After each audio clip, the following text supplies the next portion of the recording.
Alhamdulillahi wa kafa, wassalatu wassalamu ala ibadihi alladhina istafa,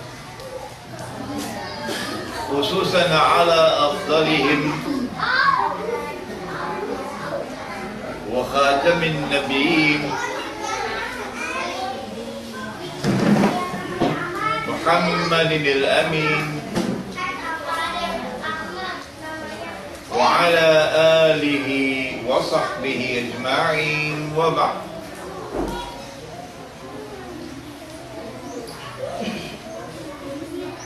Respected principal and parents and children, Assalamu alaikum wa rahmatullahi wa barakatuh.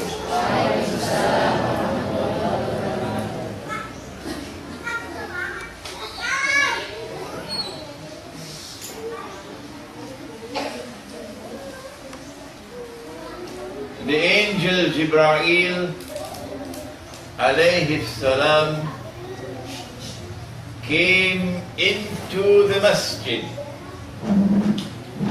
as a human being and asked Nabi Muhammad alayhi salatu wasalam 5 questions. What is al-Islam? What is al-Iman?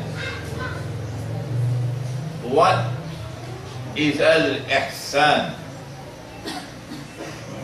Number 4, when will be the Sa'ah, the last hour? And number 5, what are the Alamatul Sa'ah, the signs of the last hour? Pada yang terhormat Bapak Kepala Sekolah, pada yang terhormat Ibu-ibu dan Bapak-bapak, pada kesempatan kali ini akan menjelaskan mengenai tanda-tanda hari kiamat. Nabi Muhammad bersabda, ketika Jibril datang dalam bentuk manusia, Jibril menanyakan 5 pertanyaan kepada Nabi Muhammad. Yang pertama, apa itu iman? Yang kedua, apa itu Islam? Yang ketiga, apa itu ihsan? Yang keempat, kapan terjadinya kiamat? Dan yang kelima, apa tanda-tanda kiamat? Nabi Muhammad alayhi salatu wassalam replied to question 5, and he gave 2 answers. Number 1, about the alamatul sa'ah, or the signs of the last hour. He said, wa alaikum assalam rahmatullahi wa barakatuh. He said that you will find the naked, barefooted shepherds competing with each other in building tall buildings. Nabi Muhammad mengatakan dua tanda-tanda kiamat, 2 diantaranya adalah yang pertama, pengembala bertelanjang kaki membangun gedung pencakar langit. And number 2, he said that a slave woman will give birth to her mistress. Dan yang kedua, budak wanita melahirkan anak tuannya. If she gives birth to a baby boy, he will not rule over her. But if she gives birth to a baby girl, she will rule over the mother. Jika dia melahirkan bayi lelaki, dia tidak akan dikuasai olehnya. Tetapi apabila dia melahirkan bayi perempuan, maka dia akan dikuasai olehnya. All around the world today, the tall buildings have come. And so we know we are living in Akhirul Zaman. Di dunia saat ini gedung pencakar langit banyak terdapat, dan kita tahu bahwa ini adalah salah satu tanda akhir zaman. And so we know that those who control money today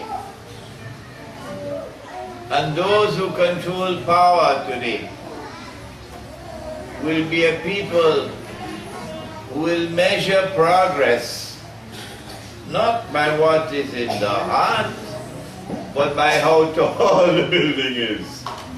Jadi kita bisa melihat orang-orang yang membangun gedung pencakar langit dan orang-orang yang menguasai kekuatan di dunia ini tidak mengukur keberhasilan itu dari hati, tapi mengukur keberhasilan dari pembangunan yang bersifat lahiriah, seperti pembangunan gedung pencakar langit. And we know we are now living in akhirul zaman, in which there will be slavery. Dan kita tahu bahwa kita hidup di akhir zaman yang dimana akan terjadi kembali perbudakan. Slavery has already come, and no one is suffering from slavery more than Indonesia. Perbudakan telah terjadi kembali, dan tidak ada yang paling menderita dari perbudakan ini kecuali bangsa kita, Indonesia.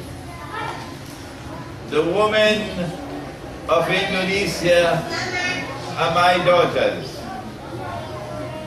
and I have to weep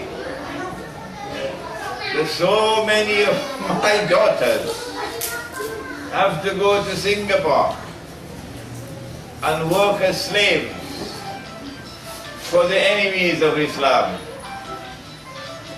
and they get the salary or the wage of a slave.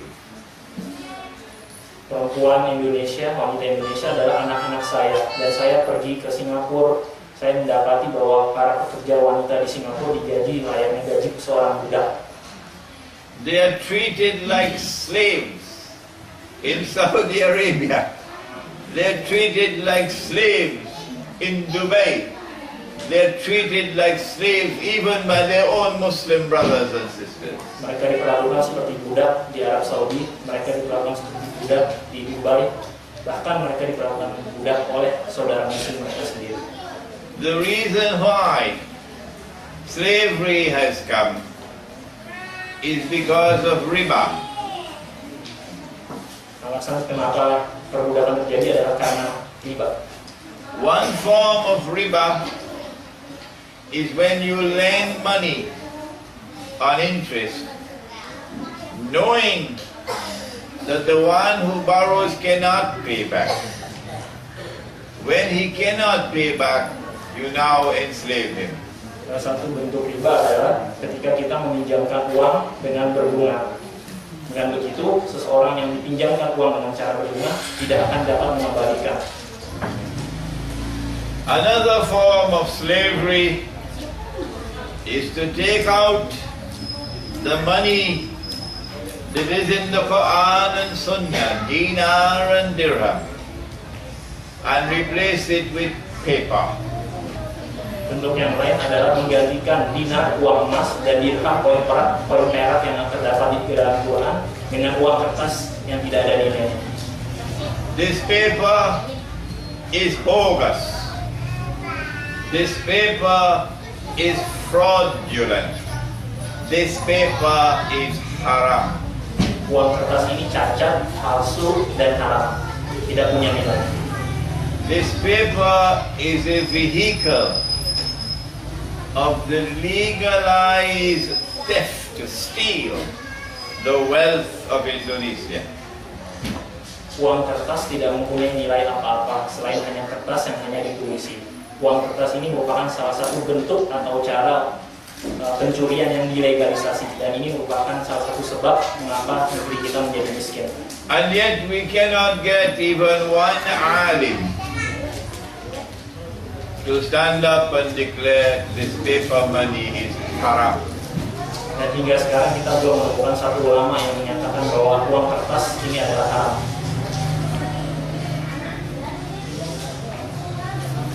And so she becomes a slave woman. But why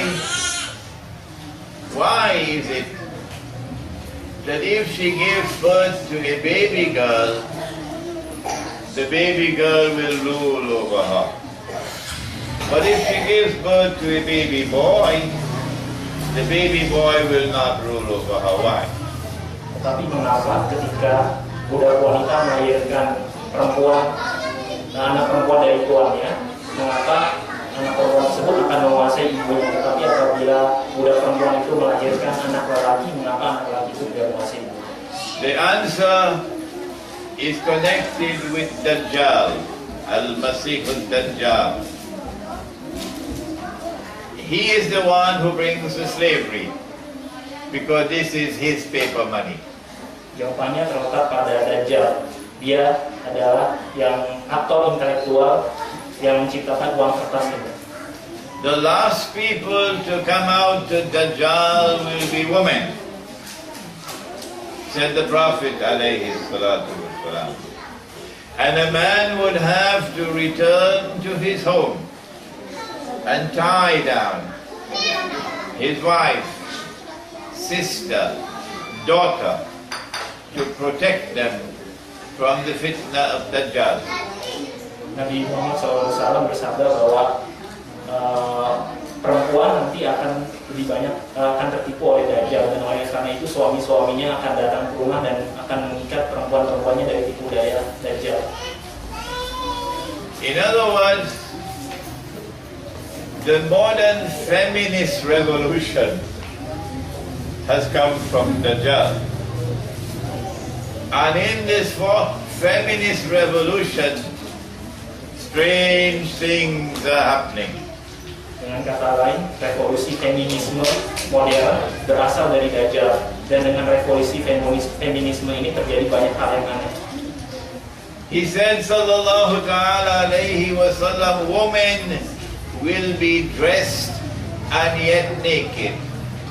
Rasulullah SAW bersabda, wanita akan berpakaian tetapi telanjang. He said, sallallahu ta'ala alayhi wa sallam, women would dress like men, and men would dress like women. Nabi SAW bersabda, wanita akan berpakaian seperti pria, dan pria akan berpakaian seperti wanita.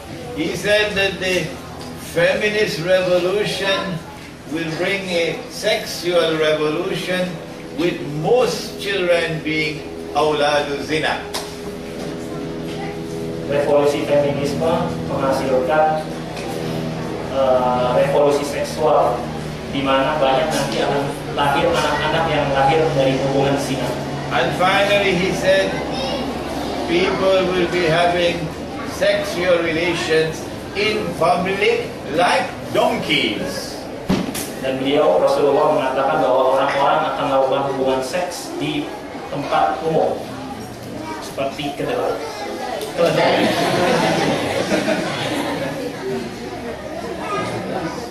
But when a woman dresses like a man, she does so in order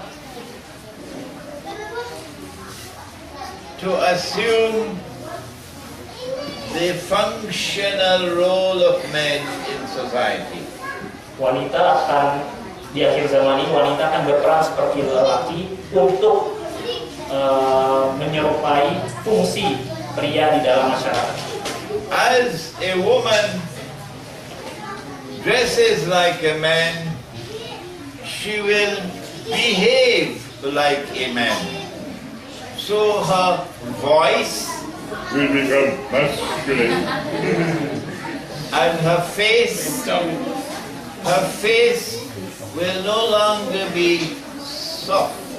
It becomes hard. Ketika perempuan ingin seperti menjadi pria, maka dia akan seperti pria, dan suaranya pun akan menjadi seperti pria. In other words, women will lose their femininity. Dengan kata lain, perempuan akan kehilangan feminitasnya. But more than that, as women try to become men, they also lose their fertility, cannot have babies. Lebih dari itu, ketika perempuan ingin menyerupai seperti pria, maka perempuan akan kehilangan kesuburannya. Dia tidak akan lagi mempunyai anak. But the slave woman is still a woman, and she can have babies. Tetapi wanita budak tetaplah seorang wanita dan dia masih bisa mempunyai keturunan atau anak. So the women of Dajjal who cannot have babies now go to the fertility clinic to try to become pregnant. Tetapi perempuan-perempuan yang tertipu daya oleh Dajjal tidak bisa melahirkan atau sulit melahirkan anak, maka itu mereka akan ke klinik kesuburan untuk mendapatkan keturunan.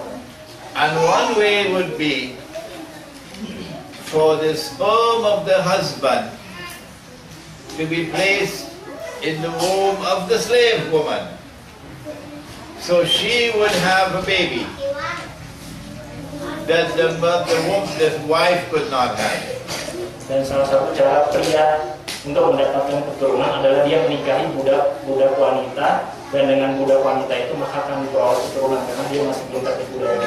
If you choose an American woman, you'll have to pay $70,000 US. But if you choose a slave woman, you'll only pay $700. Jika kita ingin mempunyai anak, pria yang tertipu oleh Dajjal zaman sekarang ini, mereka harus membayar 70.000 untuk sperma untuk menghasilkan anak, karena di Amerika ada bank sperma yang bisa untuk menyuburkan atau menghasilkan anak. Sementara yang paling murah adalah mereka menikahi perempuan budak tersebut, tidak perlu mahal. So the slave woman becomes pregnant, but baby is a first class baby. Jadi budak wanita akan melahirkan anak dari tuannya, maksudnya adalah seperti itu.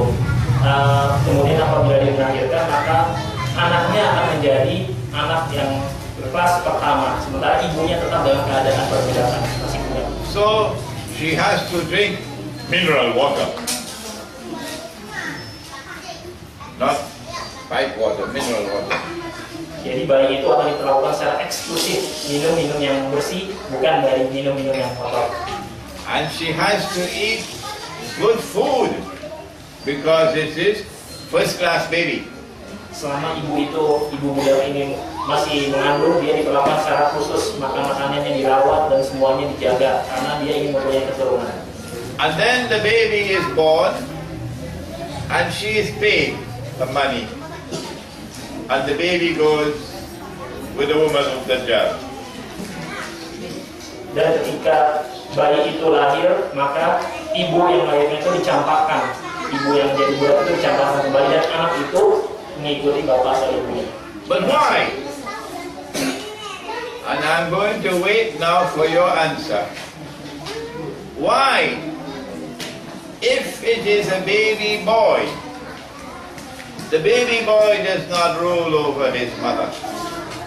Tetapi saya punya pertanyaan kepada ibu bapak sekalian, mengapa apabila anak lelaki dilahirkan, anak lelaki itu tidak menguasai ibunya? But if it is a baby girl, the baby girl will rule over her mother according to Nabi Muhammad alaihi wasallam. Tapi kalau bayi perempuan justru akan menguasai ibunya menurut hadis Nabi Muhammad SAW. Good, I want to hear your answer. Kira-kira apa jawabannya? Kalau anak laki-laki tidak menguasai ibunya, kalau anak perempuan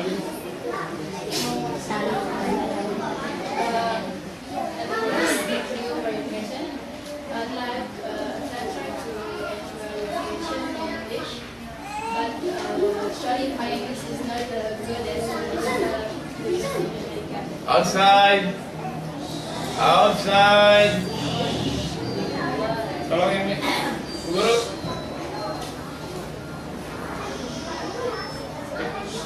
Question is why the baby boy is not Rule over his mother, yeah. covering his mother, because boys, from my opinion, have their own life. So they have own family when he grow Yes. up. So he will take care of family. Okay. And the sorry, I have to keep responsibility of any kind of housewife to do. Right. So he only work Right. under money financial burden. But the woman, so many to do and so many jobs in their home. So, for example, if they have no money, he needs help with the mother to help her job. For example, they take care of babies when they birth, and also sometimes he go to work. So there are no people at home because maybe he don't have much money to pay the state to better. So he asked his mother, her mother, to take care of his baby and any kind of family housewife. Okay. Okay, no, that's not the answer. Yes. Yes. Others, maybe? No more? Pakai bahasa Indonesia nggak apa-apa. Pertanyaan. Yeah. Please. Please. Kanannya dimundurin aja, mundur belakang. Put someone in charge to keep the children quiet and ask that person to do the job properly.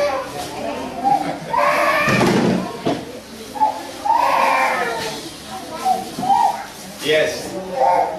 Good try, good try.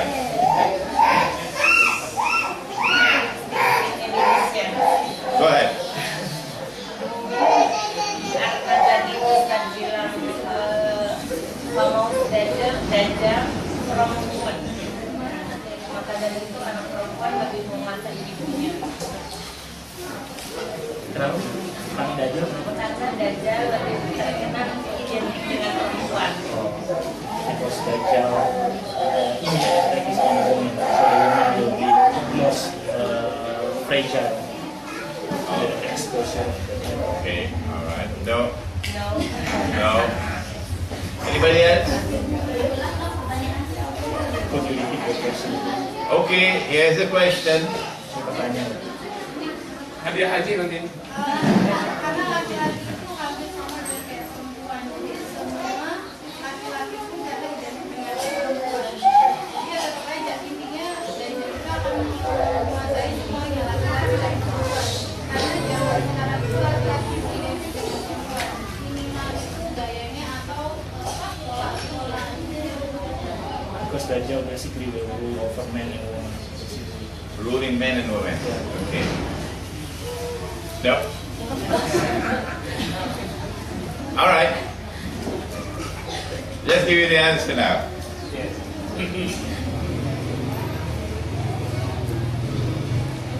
The Prophet said, alayhi salatu wasalam,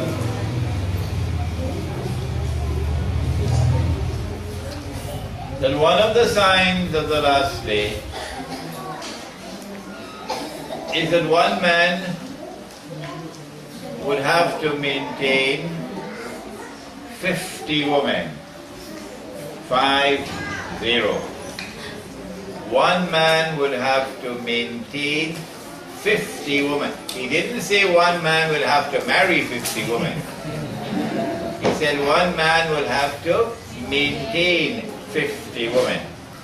Nabi SAW bersabda bahwa di akhir tanda-tanda akhir zaman satu pria akan menjaga 50 wanita.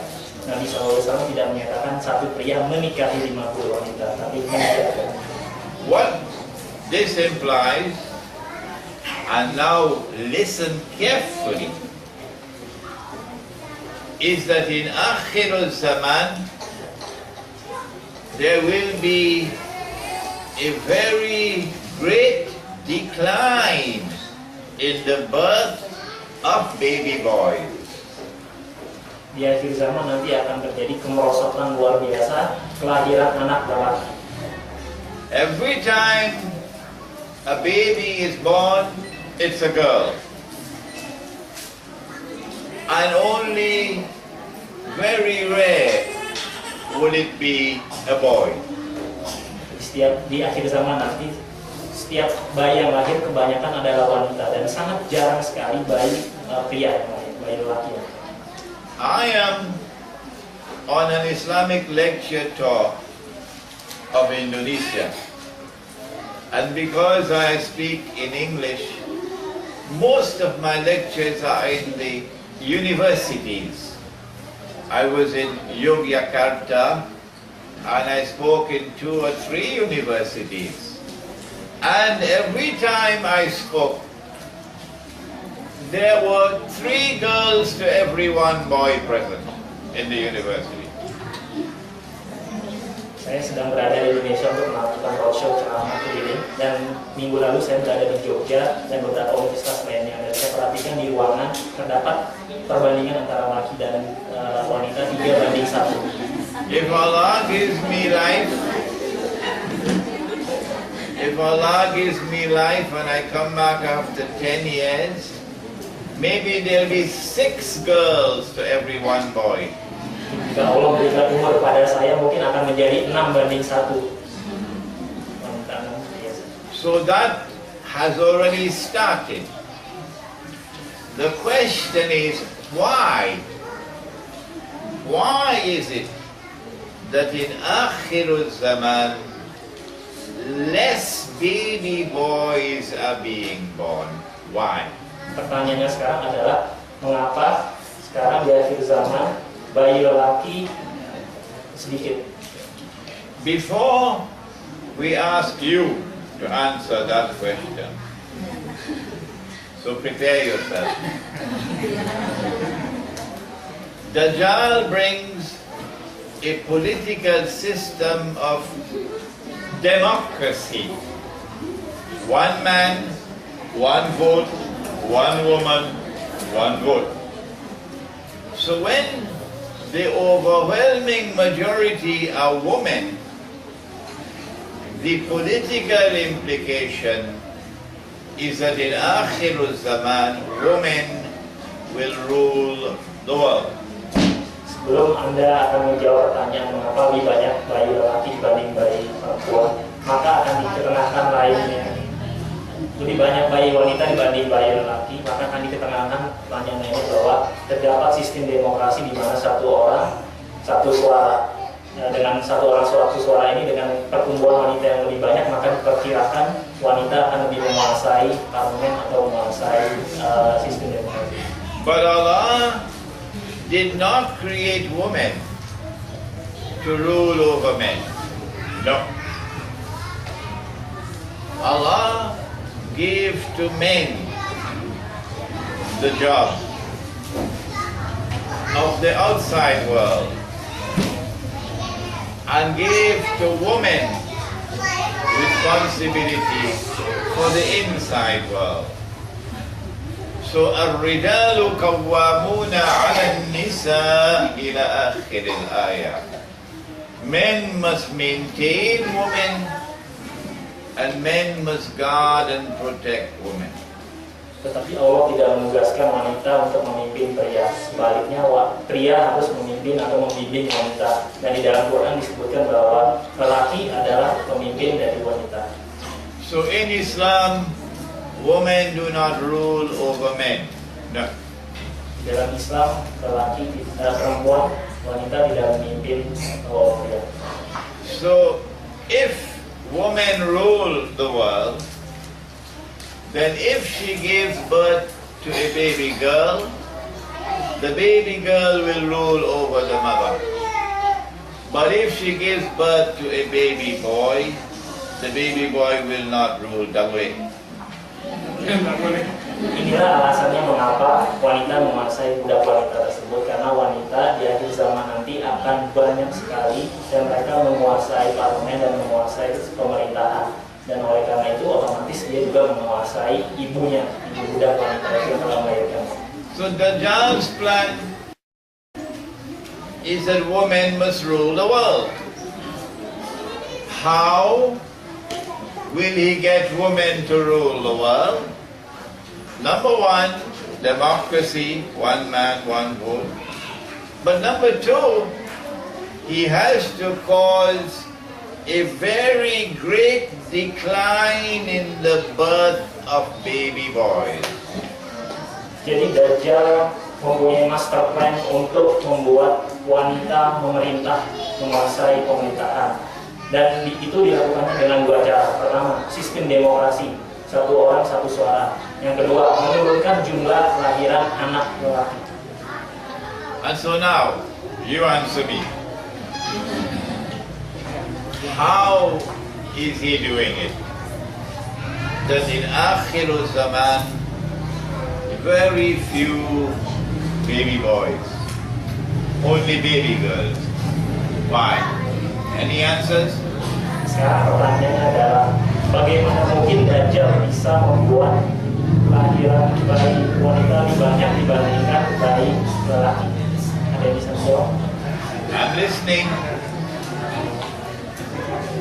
I'm not hearing anything.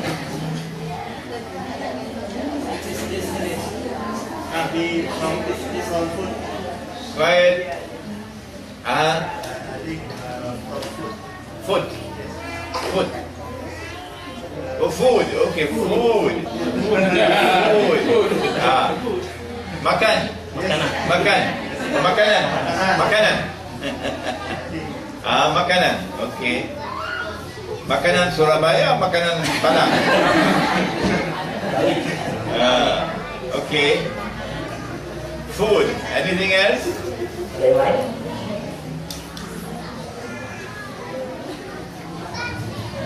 Why are you so silent? Yeah, okay. Well, think.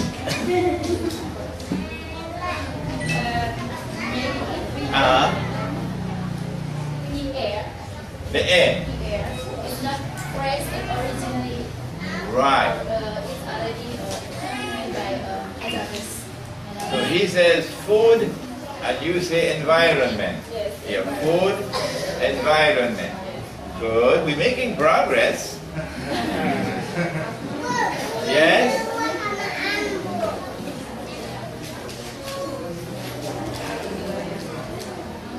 Okay. When I came to Indonesia 10 years ago for the first time, nobody had a cell phone. I didn't see any cell phones. Do you have a cell phone? Yes, I have. You see this? Oh, camera too, eh? Fancy. Cell phone. Cellular phone. Today, 10 years later, every Indonesian maid in Malaysia has cell phone. Everybody has cell phone. Yes.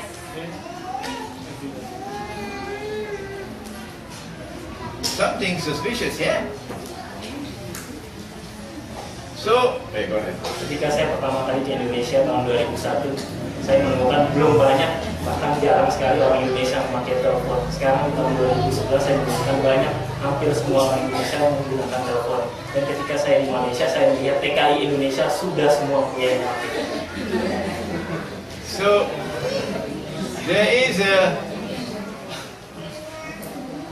telephone company in Malaysia called Celcom. And Celcom have to put up the towers, no? So that you have the radiation, so you can use the cell phone.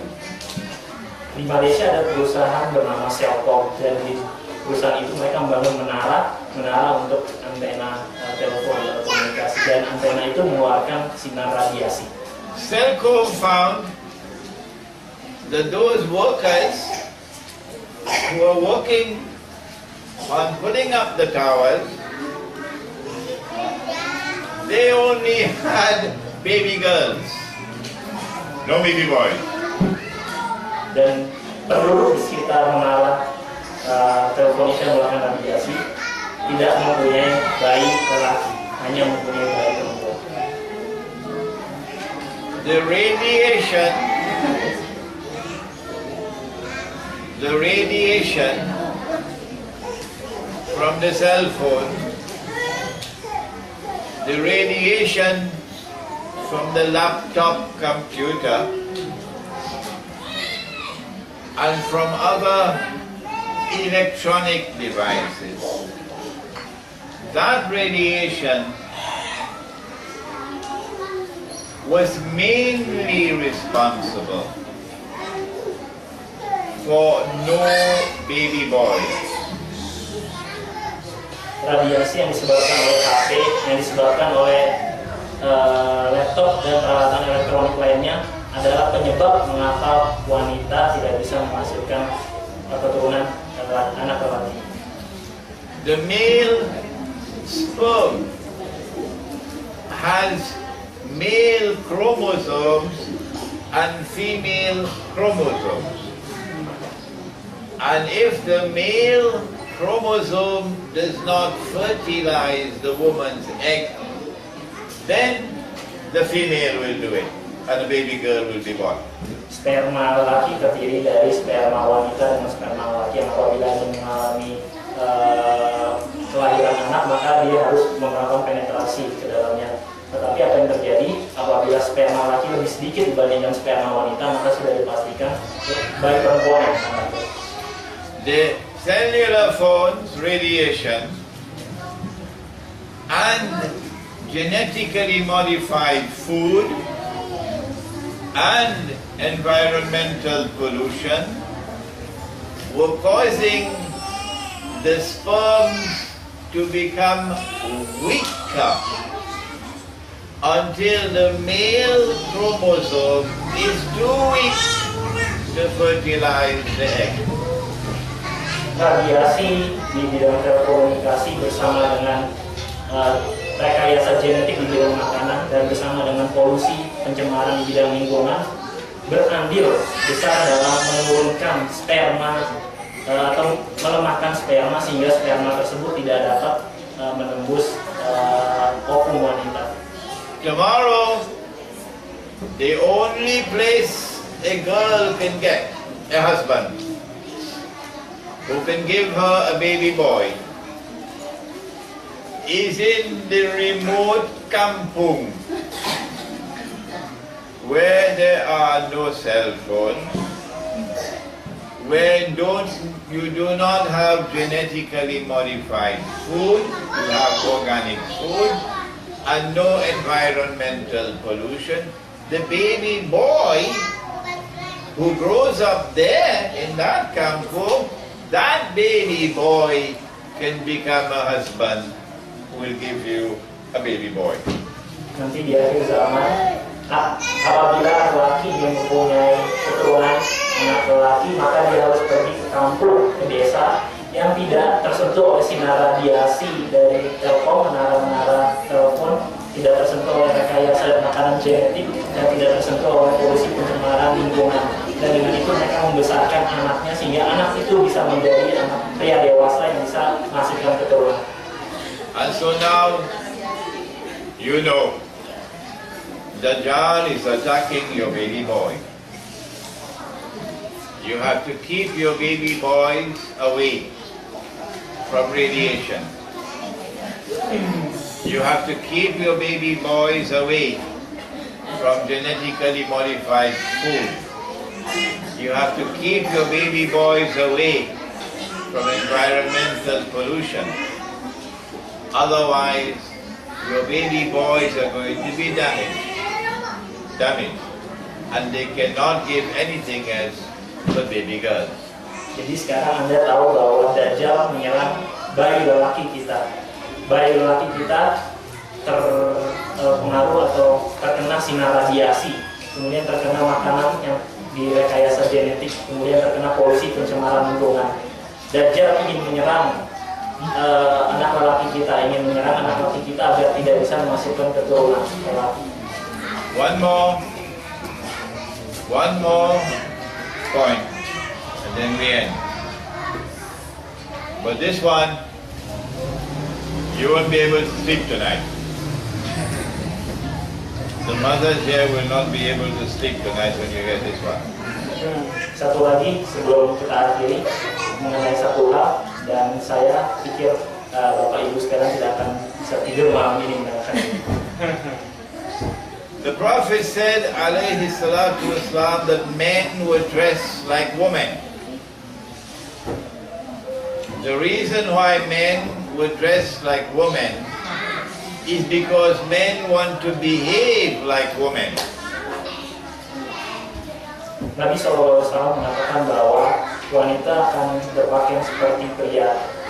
Salah satu alasan mengapa wanita ingin berpakaian seperti pria adalah karena wanita ingin menyerupai pria. So your baby boy is going to grow up like a girl, feminine in nature. Begitu juga sebaliknya, nanti pria akan ingin menyerupai seperti wanita. Jadi yang diincar nanti oleh Dajjal adalah para bayi lelaki kita akan semanyu. And as the baby boy grows up, behaving like a girl, he will want to dress like a girl.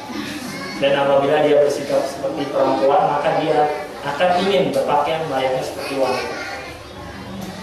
Now you tell me, how does Dajjal do it? Sekarang coba jelaskan bagaimana Dajjal melakukan hal itu. Come on. Come on.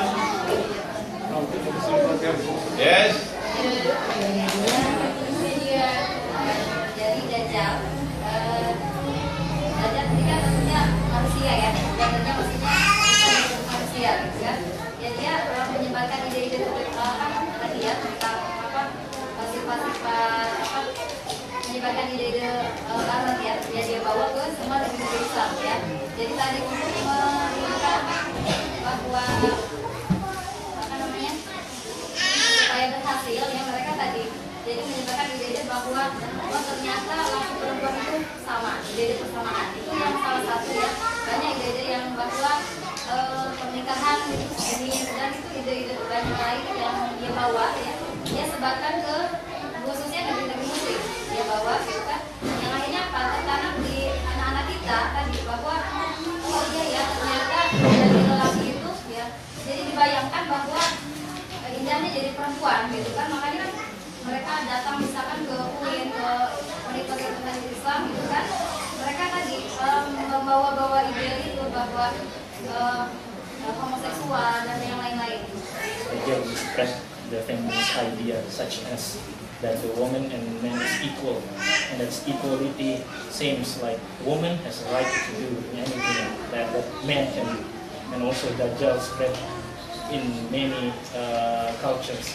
Like in Indonesia, we have our own culture, but Dajjal takes all the cultures, and then behavior men and women also, they tend to be more inclined to the Western rather than their own. Yes, that's part of the answer, Sebagian dari jawaban, but not the whole answer. tapi bukan jawaban yang penuh. Yes? I think the huge influence From television. Yes. Yeah, that's part of the answer, yeah, but not the whole answer. Yes? Ya, tadi tambahannya menyebarkan tadi kan ada ide-ide ya, salah satunya ngajar dari fashion ya. Jadi tadi kan pertanyaannya menyebarkan ide-ide itu ya. Ini bisa diulang Pak? Pertanyaannya Ya, ya. could you repeat the question again?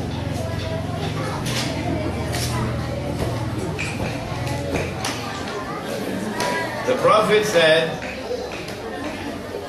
alayhi salatu wassalam,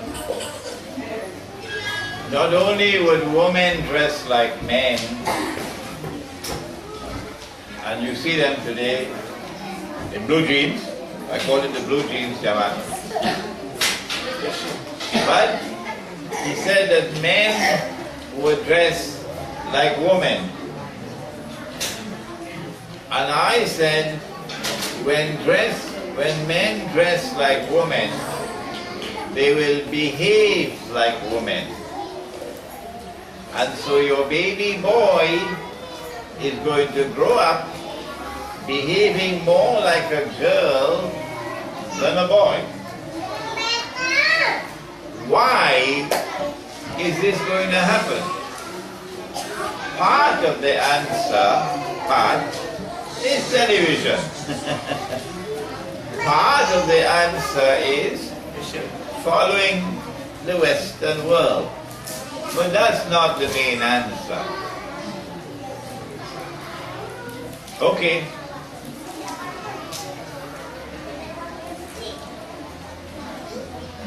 Dajjal puts hormone injections in the animals. And so the milk that you drink increasingly has hormone injections in it.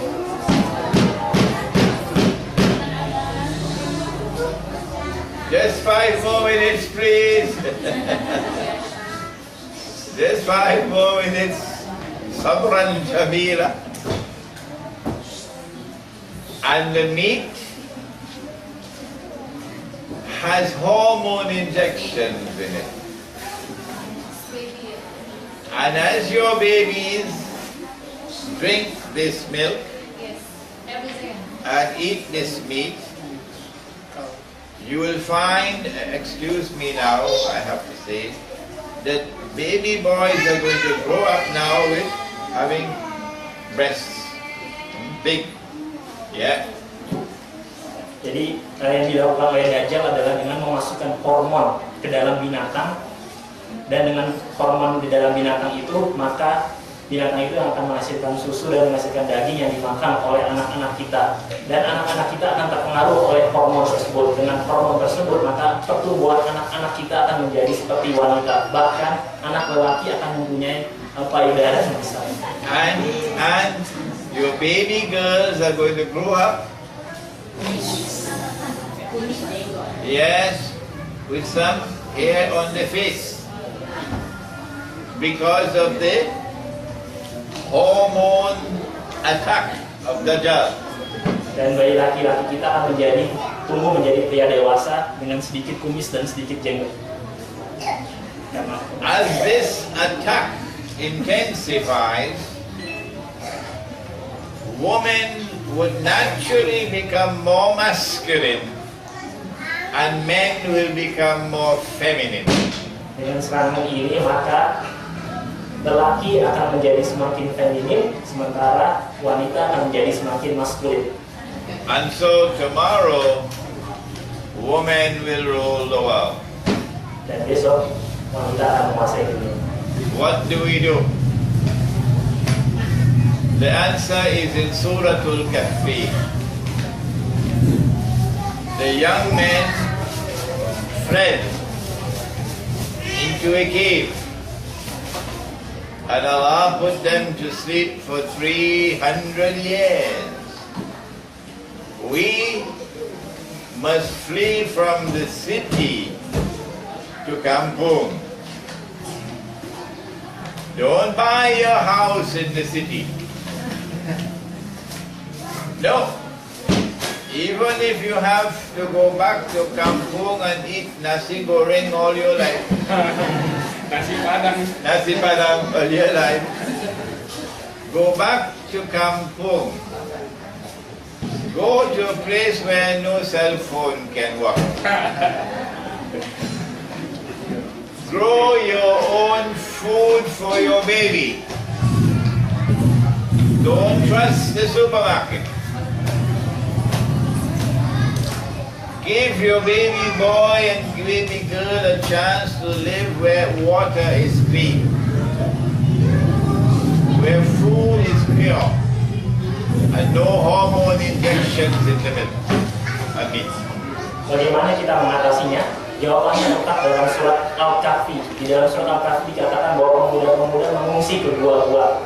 Mereka mengungsi ke gua tersebut untuk menghindari kekacauan yang ada di kota. Maka itu dalam konteks modern seperti ini, kita harus membawa anak-anak kita, mengembangkan dan mendidik mereka di kampung-kampung, di desa-desa yang jauh dari kota, yang jauh dari radiasi.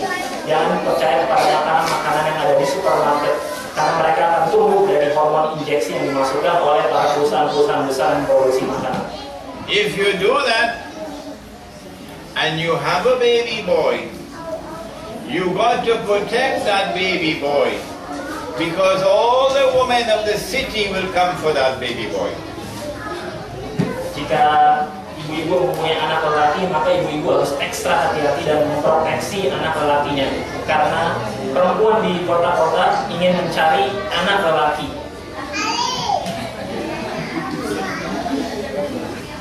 Any questions? Ada pertanyaan? Pertanyaan misalnya adalah bagaimana akhirnya kita bisa mengungsikan anak-anak laki-laki kita, sedangkan sebetulnya kan permasalahan kemudian permasalahan radiasi dan sebagainya itu semuanya merupakan settingan sistem global yang di kampung pabrik pun pada saat ini sudah ada. The big question is, how can we move to the kampung or to the village? Because in the village and the kampung also is already imposed by the system of the global society and the global food and the global.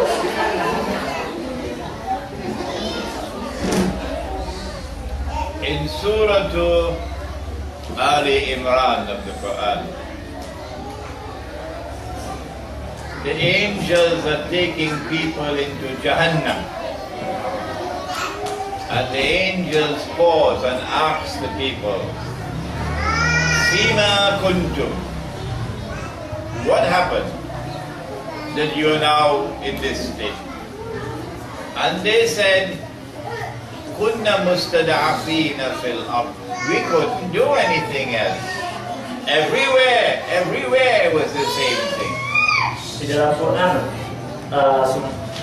Al-Imran, malaikat mengambil orang-orang dimasukkan ke dalam neraka, kemudian ditanyakan, mengapa kamu bisa terjebak atau masuk ke dalam neraka? Orang-orang yang masuk ke dalam neraka itu menjawab, kami orang-orang yang tidak berdaya di muka bumi. Kemudian malaikat membalas, bukankah bumi Allah itu luas sehingga kamu bisa mencari rezeki dan pencarian yang halal sehingga kamu tidak terjebak dalam neraka? To which the angels replied, and they asked, Alam takun ardullahi wasi'ah fatuhajiru fiha? Was Allah's earth not wide that you could have searched somewhere in Allah's earth where you could live the life of Islam? Malaikat lebih lanjut menjelaskan, bukankah bumi Allah itu luas sehingga kamu bisa mengembangkan, mendidik anak kamu dan hidup mendidik keluarga kamu secara keseluruhan?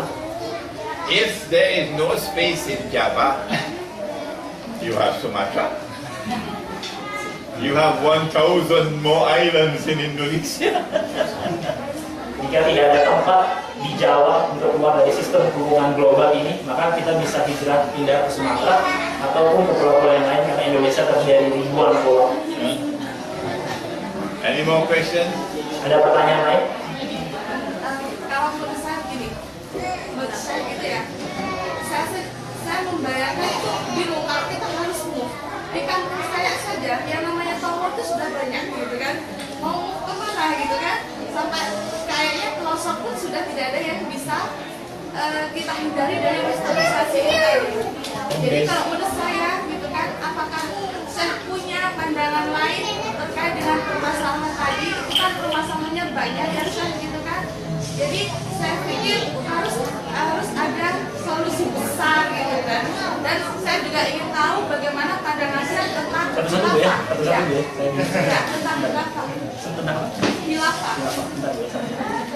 I'm basing with this situation because if we move to the kampung or into the village in the studies, also there's a radiation everywhere because there's a power everywhere, and then also the genetic food is already in kampung.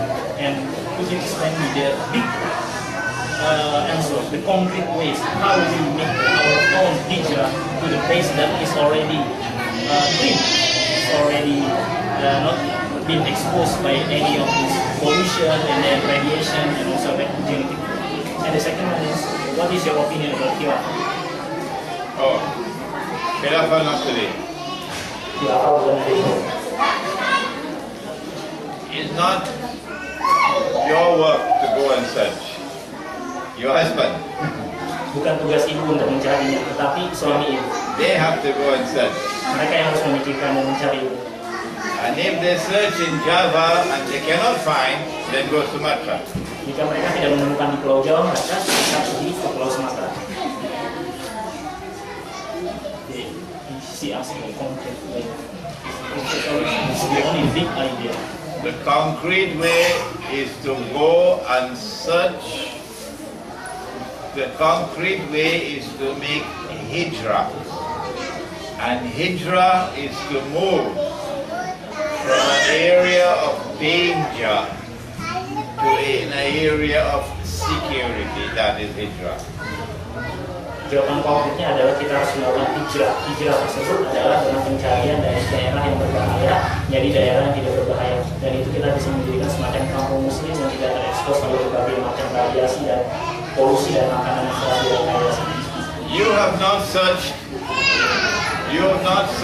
Java as yet, and you want to tell me there is no place in Java? Bagaimana kita bisa mengatakan tidak ada pulau di Jawa, tidak ada tempat di Pulau Jawa yang bersih dari ancaman global itu, sementara kita belum bergerak untuk mencarinya. But very few will make hijrah. Very few. Tetapi hanya sedikit nanti yang akan melakukan hijrah. Any more questions? Ada pertanyaan lain? Duduk ya, bentar ya. Sebahagian pertanyaan, sebahagian dua pandangan. Dajjal yang dimaksud siapa? Apakah Dajjal itu sebagai sifat dari Tuhan? Apakah Dajjal itu memang person yang ada? Kalau yang saya tangkap, itu adalah sebuah kekuatan besar, ya, kekuatan besar. Dajjal itu adalah kekuatan besar, sebuah sistem besar yang mempengaruhi negeri. Kenapa saya katakan sistem besar? Dari apa yang saya sampaikan tadi, karena tidak mungkin sebuah sistem kecil atau skala daerah bisa memasukkan zat-zat dalam tubuh hewan dalam skala dunia. Yang kedua adalah enggak yang dipaparkan oleh saya tadi. Contohnya yang kedua adalah radiasi itu bisa mempengaruhi dunia. Yang ketiga adalah pengaruh-pengaruh itu yang disampaikan adalah pengaruh yang dilakukan oleh kekuatan besar.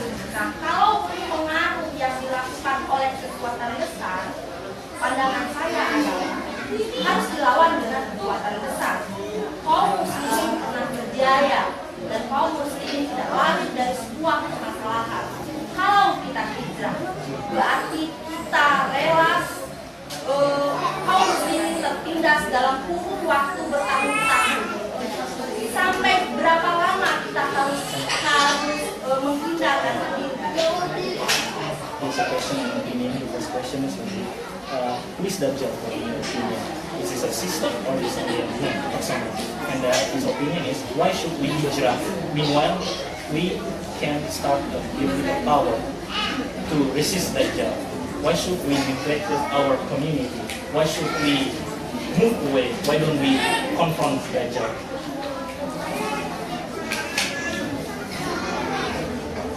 Dajjal will eventually appear as a human being. Dajjal pada akhirnya akan muncul sebagai dalam bentuk manusia.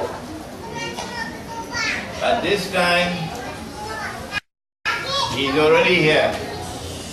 You can't see him. Pada saat ini dia sudah muncul di sini, tapi bukan di dimensi waktu kita. There are angels here. You can't see them. Ada malaikat di sini, kita tidak bisa melihat. There are jinn here, but you can't see them. Ada jin di sini, kita tidak bisa melihat. So too Dajjal is now in the world, but you can't see him. Begitu juga dengan Dajjal. Dajjal ada di dunia, tapi kita tidak bisa melihat dimensi waktu ini.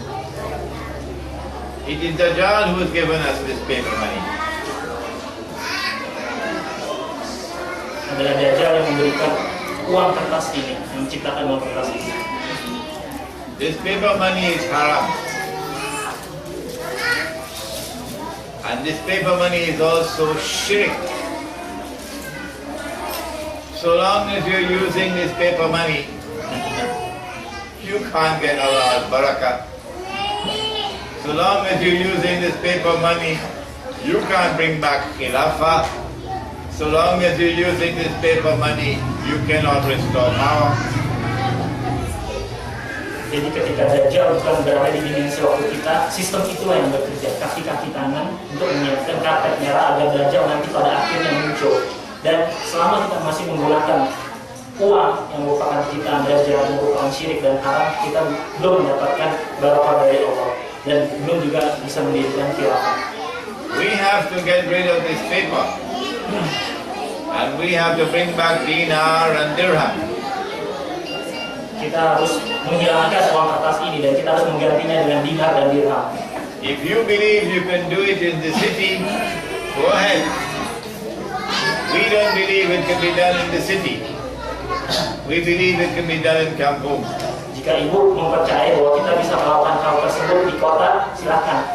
Tapi saya tidak mempercayai hal itu bisa dilakukan di kota. Kita hanya bisa melakukannya di kampung. Melawan kekuatan besar itu harus dihadapi kekuatan besar juga, maka kita harus menarik dulu sebagai siasat strategi kita untuk kita menjadi suatu komunitas yang solid di kampung itu.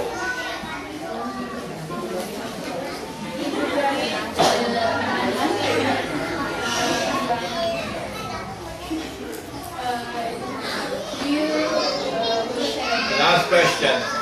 Pertanyaan terakhir. You said that no one ulama, no one says of haram. But actually there is. First you. The second is we have the community called MIM, manufacturing. We have World Islamic Manufacturing. It's studies in English, and we are the community that using dinar and dirham as proper money for Muslim. And I also believe that you said now we are using the dinar and dirham as a muamalah in our Muslim community. The khilafah will come back. I agree with that because Sharia should be established in what we believe. Not money is not our thing. But use and Dajjal. Okay. When we build our kampung in our market, we will not allow this money. We will not allow this money in our market. Only dinar and dirham. Jika kita membangun kampung kita, maka kita tidak menggunakan uang kertas konvensional ini, hanya menggunakan dinar, uang emas, dan dirham, uang merah. If you believe that you can cause Jakarta to stop using paper, if you believe that you can get Jakarta to start using dinar and dirham, go ahead with your effort. I don't believe it's possible. Jika ibu-ibu dan bapak-bapak percaya bahwa kita bisa mengembalikan uang dinar dan dirham di kota, silakan. Jika ibu-ibu percaya bahwa kita bisa menghentikan pemakaian uang kertas di kota, silakan. Saya tidak mempercayai. It will only be possible if we can get the overwhelming majority of the ulama to stand together and declare this paper to be haram. Hal tersebut apabila kita menemukan di kota hanya bisa dilakukan apabila kita mencapai kesepakatan mayoritas bersama-sama dari seluruh ulama yang ada yang mengatakan bahwa uang kertas adalah haram. Baru itu bisa terjadi di kota. The overwhelming majority of the ulama must stand up and declare this paper to be haram. then you'll have a chance of transforming Jakarta. Ulama-ulama harus mencapai kata sepakat ijma bahwa uang kertas adalah haram, dan dengan begitu baru kita punya peluang untuk mengatakan uang dinar dan dirham sebagai I'm sorry, the additional word please. I'm sorry. The first, you should be... Noisy outside now.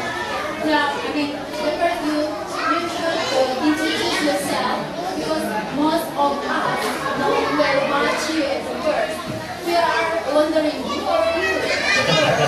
So maybe on the last time you can. What you can do is go to my website. Yeah, we don't have a computer. No, okay. Alright.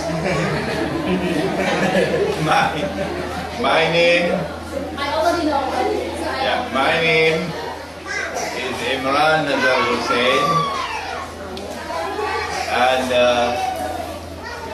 I was born in the Caribbean island of Trinidad, next to Venezuela.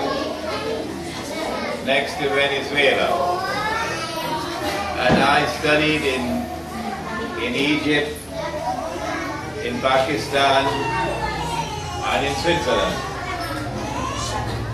I worked as a diplomat. He's a diplomat.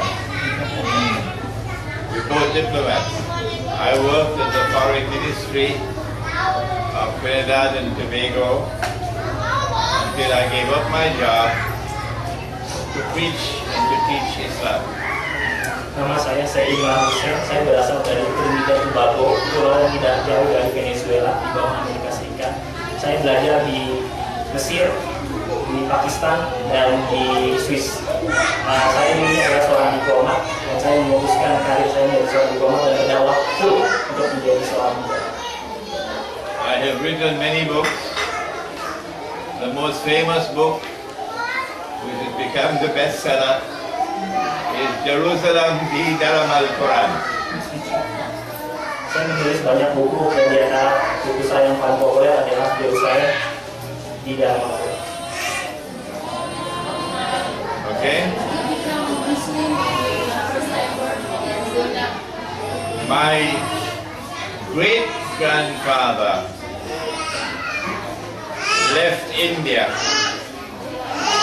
and went to Trinidad as a Muslim to work in the sugarcane plantation. My grandfather was Muslim.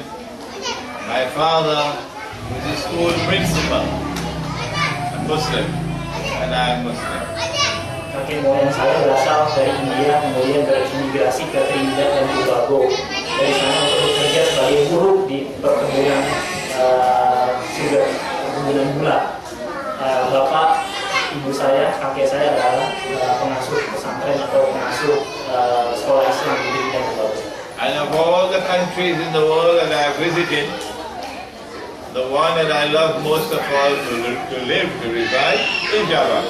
Dari seluruh dunia yang telah saya singgahi, tempat yang paling saya cintai adalah Java. Jawa ya? Java. Jawa dan Sumatera. Why not Sumatera? Number one,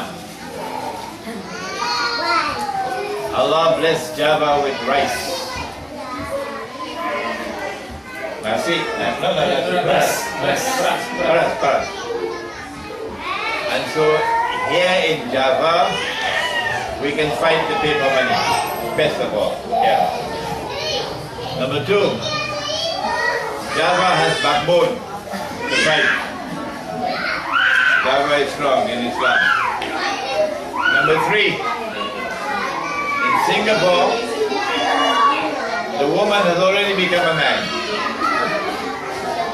In Malaysia, the woman is trying to become a man.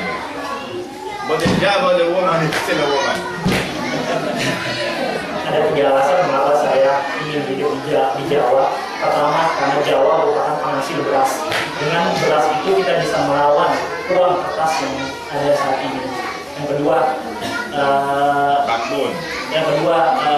Jawa merupakan orang-orang yang tinggal di Jawa merupakan orang-orang pemberani ya, yang bisa melawan kekuatan global atas nama Islam. Dan yang ketiga, di Jawa perempuannya masih seperti perempuan. Saya pernah ke Singapura, perempuan sudah seperti pria. Sementara di Malaysia, perempuan sudah menuju seperti pria. Di Jawa masih seperti itu. In Java, you smile. Your smile is different from the smile of the American politician. Di Jawa kita tertawa dengan ikhlas, berbeda dengan tertawanya orang Amerika, politikus Amerika. Both the men and the women have the sweetest smile of all. Baik lelaki maupun perempuan punya senyuman yang ikhlas di antara yang lainnya. Although Java is so strong, yet the people are still gentle, very gentle. Meski orang-orang yang tinggal di Jawa terkenal keras dan cinta kepada Islam berani, tetapi mereka sangat sopan, sangat lembut hatinya. You love Islam. Kita mencintai Islam. And that's why I love you. Dan itulah alasan mengapa saya mencintai Anda sekali. Oh, baik.